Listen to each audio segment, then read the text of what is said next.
we do see things. I don't know what it is, but it's like we easily see wrong in others, and are real quick to judge others, and to a standard that we forget to judge ourselves on. Like, it's real easy to see something wrong in somebody else, and very hard to see our own sin. Yeah. It's easy to be harsh on somebody else because of what they're doing, and then God hasn't been harsh on us. You know what I'm saying? Like that. Yeah, I think a lot of people look at, is it John 8, I believe, the story of the woman who was about to be stoned. Right, John 8. I think they look at that, what Jesus said to those that were about to stone the woman. Remember what he said to them? Those without sin cast the first stone. Right. I think people look at that situation and go, see, God doesn't want us judging. Yeah. You without sin, you cast the first stone. Right. So if I'm without sin, then I can cast it. But if I have sin, then I shouldn't be casting it. You got to remember who he was talking to. Right. You always got to bring it back to the text and say, who is he talking to? He's talking to people that were very prideful, that saw no sin in their life. They justified everything that they did as good. They never, ever showed humility. And Jesus was actually judging them at that point. As he was telling them not to judge because they weren't judging righteously.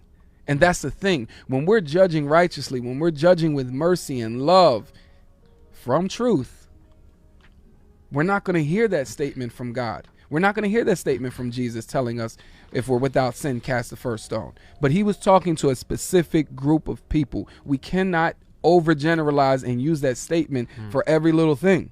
Right. We just can't. Right. Yeah. Yeah. I think, passing judgment on someone, especially when they're found in sin. I've seen the church at times, really blow it on that, man. Yeah. And I'm talking about people. I've got to be careful with using the term church. People in the visible church have not done a good job with restoring people who are caught, you know what I'm saying, or just fall into sin. That's why church discipline in a local church is important. Absolutely. And, the Bible talks about that. Matthew 18, man, it's very clear the steps that a church is supposed to take, and mainly those steps are to preserve the gospel in a local church. Because if you have an undisciplined church, you have really, a false statement from the church saying, yeah, we're in sin, but we're preaching Jesus. That's a contradiction.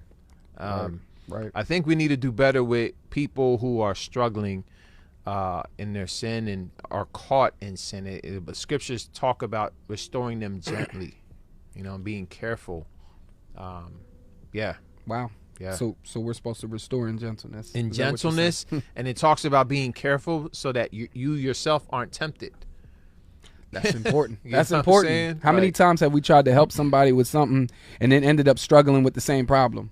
Right. I have. And I think, I don't know if any other ones out there have done the same, but I have. Yeah, we got to be guarded, man, and especially from ourselves, like making sure that we're not judging someone harshly, or even if they're caught, like being concerned for their soul, rather than being concerned with being right. Right.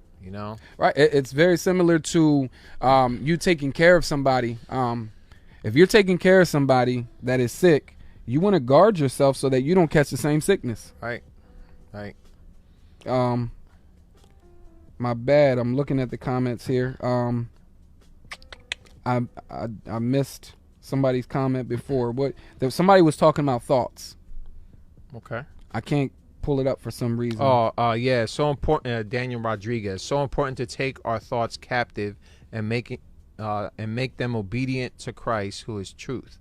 So as a human, we may not be able to stop our thoughts, but the discipline then is to grab it, take it captive, and line it up to the truth. Absolutely. Right. That was in reference to when we were talking about we're going to be judged for the wicked thoughts that we think. Lord help us. Yes. Abner had a question. He said, "Are there sins which merit more judgment or wrath than others?" Good question. Yeah, I think that there are sins that are abominable to the Lord. You know what I'm saying? Like there are sins that God takes seriously. Not that he doesn't take all sin seriously because of his character, but the expression of his judgment, at times, we've seen it being done where someone is put to death, struck dead for what they did. Consequences, what a man sows, he'll reap. There's different consequences to that. So God set in motion the law of sowing and reaping when it comes to the things we do.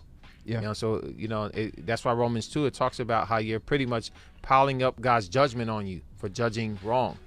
That's a scary. That's a scary thought, man. That's why this topic is important.